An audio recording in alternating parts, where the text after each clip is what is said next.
We are here with Dr. Hamid, who is the Chief of Translational Research and Immuno-Oncology at the Angeles Clinic and Research Institute. And he's here today to talk with us about some really exciting melanoma research that's being presented here at the meeting. Hi, Dr. Hamid, thank you so much for being here. Hi, thanks for having me here. Oh, sure. So let's kick things off with a reflection of some of the melanoma data that's being presented here at ESMO. So for example, we saw the 2-year primary results of TVEC in the neoadjuvant setting for select patients with melanoma. So what's the significance of these data? The significance is that here we have something that's approved for locally advanced melanoma, which is easy to give, and what they're showing here is benefit prior to a surgical procedure. And the reason for this is hopefully improving relapse-free and overall survival. Now the data presented today is real early, it's at 2 years. But the trial was done at great institutions with surgical oncologists who have the experience. And I think the most significant portion is that they showed by just giving these couple of doses before you do the full surgical procedure, you could increase the T cell infiltration, you could increase the peripheral T cells that are activated. And that's an indication of where we can go in giving these patients who will ultimately then move on to adjuvant therapy or not need other adjuvant therapy a boost. Additionally, at this meeting, they are presenting more data with TVEC in combination with anti-CTLA-4 therapy, showing high response rates and durable benefit. So as we see here, a drug that's approved for locally advanced unresectable melanoma, trying to find other places where it can be helpful immunologically and give patients benefit. Wow, very interesting. Okay. So the Immunotherapy trial is looking at single-agent nivolumab or in combination with ipilimumab as an adjuvant regimen in stage 4 melanoma with no evidence of disease. So could you share your thoughts on this trial and the data? Right, so this is data presented by Dirk Schandorf and others in relation to stage 4 disease being treated with either single-agent nivolumab or combination nivolumab and ipilimumab.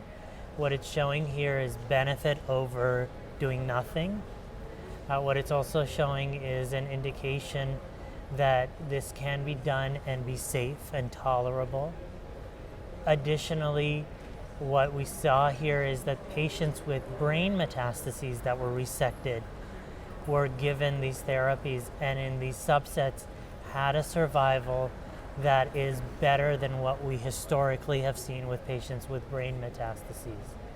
So as this data matures and the adjuvant data from 238, which is ipilimumab versus nivolumab, mature, I think it'll come together while we await Jeff Weber's 915 trial, which is adjuvant nivolumab with low-dose ipilimumab, and we can kind of get an idea about combinations in stage 4, a resected disease, stage 3 disease, and this builds our groundwork to look at other adjuvant therapies that are coming out, which are combinations. Right now there's a personalized vaccine plus anti-PD-1 therapy that's out there.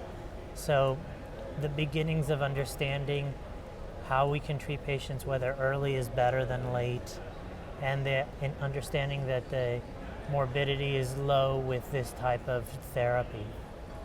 That's a very nice segue into the 238 data. Can you share, now this is a little bit more longer term data with 3-year findings. What are we seeing now at this year's meeting? So at this year's meeting, Jeff Weber updated the 238 data, which is a randomized double-blinded trial of ipilimumab versus nivolumab in stage 3B and above, including resected stage 4 patients. So a great trial which has brought anti-PD-1 into standard adjuvant therapy. As he's updated the data, what we've seen is that the benefit still persists, that the difference between anti-CTLA-4 and anti-PD-1 in relapse-free survival maintained through the many years. Additionally, we're seeing a plateau now, and that's beneficial. But the strongest data comes from some of the understanding about indicators of benefit.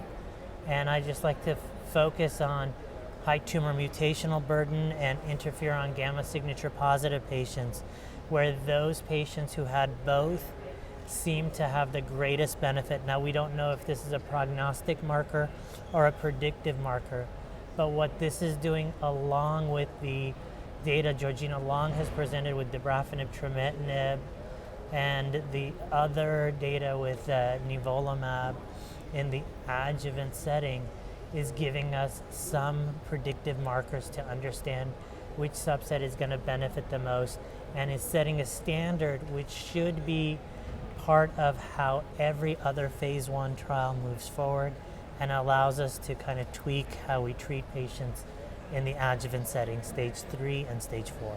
Those are some great points. Now, this year we have 5-year outcomes of CheckMate 067 of nivolumab and ipilimumab in advanced disease. So what are these data showing, and what have we learned about this combination over the last 5 years now?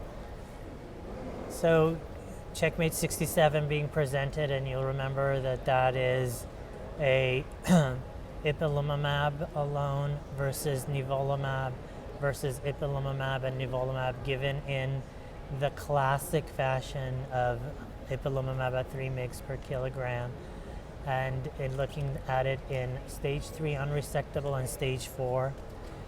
This is again showing 5-year survivals greater than 50%.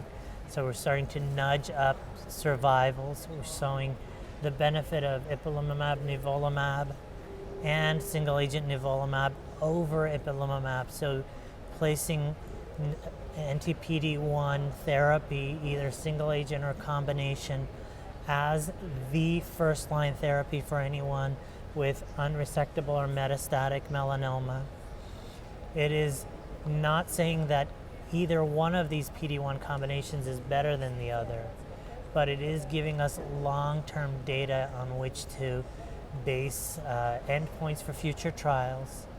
The understanding that we should be moving forward with PD-1, and then showing us what we should be taking back to our patients in clinic, and saying that in just a handful of years we've taken the 5-year survival of metastatic melanoma from under 10% to above 50%.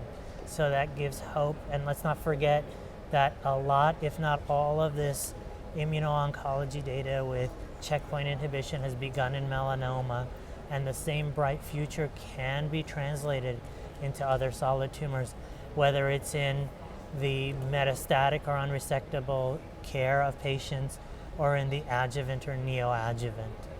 Good, thank you. So aside from some of these other data we talked about, what are some research that you're involved in that's being presented this year that you'd like to share?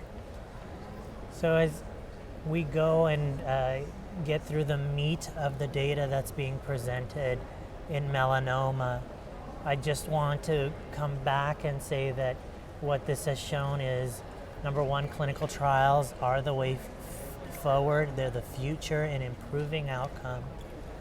That we still have a lot of work to do. 50% 5-year survival is not good for the other 50% of my patients, and that we should be moving forward.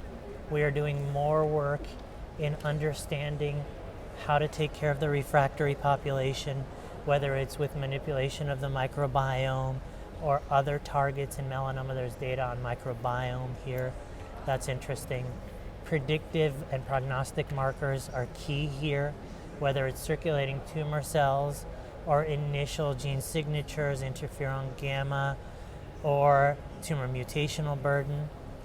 And then as we move forward in the developmental therapeutics portion, how we can do better with personalized vaccines, with microbiome, with combinations that are not only checkpoint, but are looking at other targets like VEGF. So that's the future. We are also at a time where moving forward with immunotherapy means the addition of adoptive T-cell therapies into our armamentarium, and those are becoming more and more available for our patients through trials like the IOVANCE trials. The idea of oncolytics and injectables, whether it's telemedulin heparet or IL-12 or TLR9 or others. And then CAR T therapies, now not for your liquid tumors but for your solid tumors, and trials that are opening not just for melanoma but triple negative breast cancer, pancreatic cancer, ovarian cancer, melanoma, etc.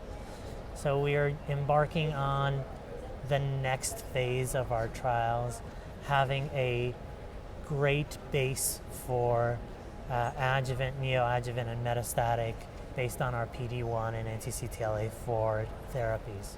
That's great. It all sounds like there's so much on the horizon to really be excited about. Right, and I think myself and my colleagues are going to have a good time, learn a lot, and head out of ESMO back to our clinics with a lot of work left to do. Great. Thank you so much, Dr. Hamid. We really appreciate you being here Thank today. you for the and sharing opportunity. All this. Appreciate Sure. it. Thank you.